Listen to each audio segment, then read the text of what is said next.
Ah, the lowly controller. Controllers are the unsung heroes of gaming, in my opinion. It's not that they're underappreciated necessarily, it's more that we take them for granted, especially now. A good controller can make a gaming experience just that much more memorable and wonderful, whereas a bad controller can just ruin your entire day. We're at a time where all of the mainline consoles have actually very nice controllers, and it's pretty cool.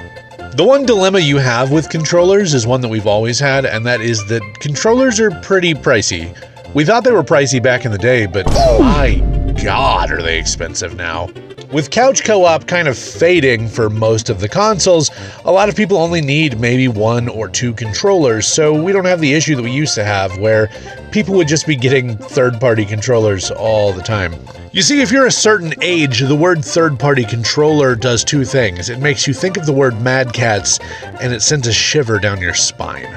Luckily, we are at a time now where controllers are pretty good. Even a lot of the third-party controllers nowadays are pretty solid. A lot of third-party controller companies now get endorsed by the companies they make controllers for.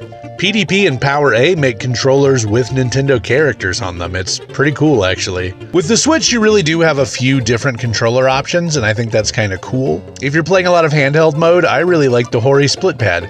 It gives you something a little bit more to grab onto. If you're playing docked, like I tend to, then you have the option of the Joy-Cons with the little grips on the back, you have the options of the Joy-Cons in the comfort grip, and you have the option of the Nintendo Pro Controller. The Nintendo Pro Controller is actually, I think, one of my favorite controllers, period. Like, it's up there with the OG GameCube controller for just being a really well-made controller. It has a nice weight to it, all of the buttons are very responsive. The only issue I had with it really when I first got my Switch is how expensive it is. $60 is the price of a new game. I couldn't bring myself to spend that much on a single controller, especially because I like to play games with my kids. I needed more than one controller. So before finally getting my own Pro Controller, I decided to kind of dabble in the world of third-party Nintendo controllers. Because of that, I have a few. My first third-party Switch controller was this one. It's from a company called FunLab, and it's actually pretty comparable to the official Switch Pro Controller. It's a little bit smaller, but all of the buttons are really nice. There's not really any input lag that I can tell. I'm not an expert, but I haven't had any issues with it. It does have a gyro as well as decent rumble, so those are all things I really wanted. It doesn't have NFC support and it can't turn the Switch on with a button, but those are things that I didn't need. I could live without those features, at least at the time. These other ones are a little different. These two are from a company called Deswo, I believe. I think they're just a cheap drop shipping company. I don't think that these are manufactured by them specifically. I've seen controllers that look exactly like this from multiple other sellers, but I found a seller that had, relatively decent ratings, and when it came down to it, these didn't have bad reviews, and I needed cheap controllers. This pink one I got for my girls. I just wanted them to have their own controller. I figured if it wasn't, the nicest, then it wouldn't be as crazy if they beat it up, and they've actually been pretty gentle with it. I really might get them their own good controller soon. And because that one worked pretty well, I wasn't so scared when I bought this one. So, I mean, not bad. I wouldn't call them the best controllers. There is definitely a teeny bit of input lag, but again, I'm not an expert on that kind of thing, so maybe. And this one I really like. The gyro works really well on all 3 of these. This one, the rumble is a little too heavy. I got this one just because I really, really wanted a GameCube controller. It seems to be fairly responsive. The buttons are nice and clicky, which I really appreciate. It does have the home button on feature, so I can turn my Switch on with it, which is very nice. But mostly I got it for Smash and for playing Super Mario Sunshine because I just kept hitting the wrong buttons on a regular controller. I was so ingrained from playing Sunshine before that I just kept messing myself up. Ultimately, I ended up biting the bullet and finally purchasing my own Switch Pro controller, and it's been nice. I really, really like this controller. I think it's easily my favorite of the ones I've purchased, and again, maybe one of my favorites of all time. The $60 price tag is still very hard for me to justify, but if you go on eBay, you can find some pretty decent used Pro controllers for anywhere from 25 to 40 bucks. And I think that's much more reasonable. This one I got for $30, so just half price of what it is new, and it just had some scuffs on the outer shell. And I'm fine with it being a little scuffed because the main reason I purchased it, other than me just wanting a good controller, was that I have always wanted to dabble in the world of controller modding.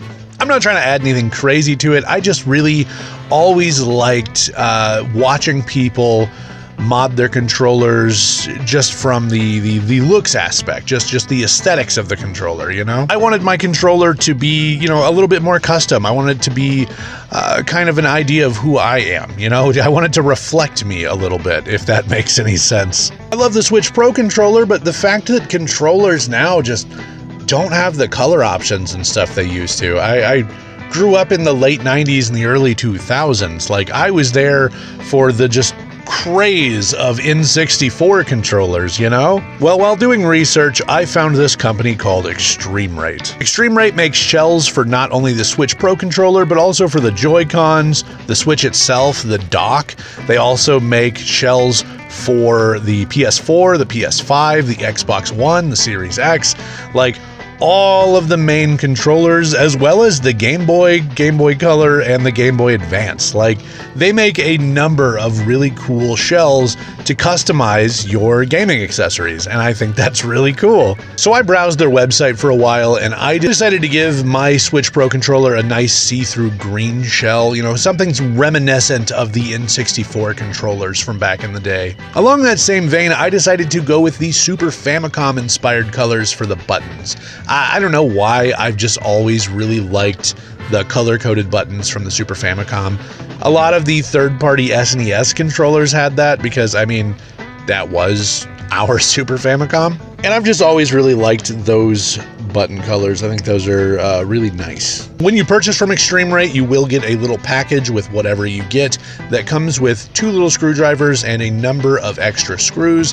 That way you have multiples of the same screws that are in your controller. Luckily, I didn't end up needing any of those screws, but it's nice to have them there. Like, the option of having backup screws in case you strip something, it's helpful. It's very useful. The only other things you will probably need if you plan on doing this is I would recommend getting some tweezers. There are a few ribbon cables in there that you're going to want something small, both for removing and for putting them back in whenever you put all the pieces together. I watched a number of videos on swapping the shell of your Pro controller, and I was a little intimidated. Like, I was worried. This is not something I've ever done before. So I was absolutely certain I was going to tear my controller up, and I am happy to say that I did not. I just followed a tutorial that I found here on YouTube. There are a number of people that have filmed themselves doing this swap, as well as the company ExtremeRate has tutorials that they post on everything that they make shells for. If they don't have a video on a shell swap, they will have like a step-by-step on their website. So anything that you want to use, they've got all of the instructions right there for you, and that's really cool, I think. In the end, my controller came out awesome. I'm super pleased with how this looks. I absolutely love it. Like, it really does just look that much more cool. It looks that much more fun with all these colors. Green's been my favorite color since I was young, so like that one was pretty obvious. And then just the brightness of the button colors now. I think that's so cool. The Switch Pro controller was already one of my favorite controllers, but now that I have this one, like, I am just in heaven. Like, this is great. I saved all the backup shell pieces just in case I ever want to swap back, or if I'm ever helping someone repair one or something. You know, I don't know much about the inner workings, but I do feel a lot more confident now that I have taken one apart and put it back together piece by piece. And again, it wasn't very difficult. The only thing I would really recommend is maybe get some little sauce containers, like the disposable ones you can get at Walmart, and have each of the sets of screws you take out put aside into one of those, like in an order. Just keep those well organized so that when you're putting everything back together, you don't end up being confused. Ultimately, yeah, I'm very happy with this. If the controllers end up being backwards compatible for whatever reason, I doubt they will, I'll probably do a few more of these because it's just really fun. I ended up liking this product so much that I reached out to ExtremeRate to see if I could get an affiliate link, and yeah, they gave me one. So I'll have a link down in the doodly-doo as well as in a pinned comment, and if you decide that you want to swap out the shell of a controller or of any other gaming thing that they've got a number of things on their website that they make shells and buttons and replacement parts for. If you decide you want any of that, you can use code DOGFACE10 to save yourself 10%. It'll give me a little bit of kickback, and it'll save you a bit of money on whatever you're trying to customize or repair. So the shipping was pretty quick. I've had no issues with this company. Like, this is, it seems like it's pretty up and up stuff. Again, that's DOGFACE10 to save 10% and to help out the channel a little bit. Hey, Editing Logan here. So it's been quite a while since I recorded this actual video, and in that time I've been playing the absolute hell out of this controller. I just wanted to do a quick update. It still looks and works great. There is a tiny bit of wear on the finish, just the paint job of the buttons. Mostly on the A button. It's the one that's used a lot. It's not something that's actually affecting the quality itself. All of the buttons still work fine. There's still just zero lag. It works exactly like it did before the swap out. Just aesthetically, it is starting to wear just a bit. It's not something that's a big deal for me personally, but for, transparency's sake, I wanted to let everybody know that is a thing that is happening. If you want to do the colored buttons and that is an issue for you, I would suggest maybe hitting it with like some sort of a finishing coat, like an acrylic or an enamel maybe, anything that would protect the paint a little bit, similar to what you do with like a D&D mini. I think that's what I will do in the future if I do another one of these, but honestly it's not a huge issue for me personally. I just wanted to share that with everybody. Full transparency, all that stuff. Okay, back to the video. Either way, I'm extremely pleased with this purchase. I'm going to be using this controller so often. You know what? I think that'll be about it for now. If you liked this video, please like, subscribe, leave me a comment, do all the YouTube things. I will see you guys next time. I've been Dogface. Be kind to each other.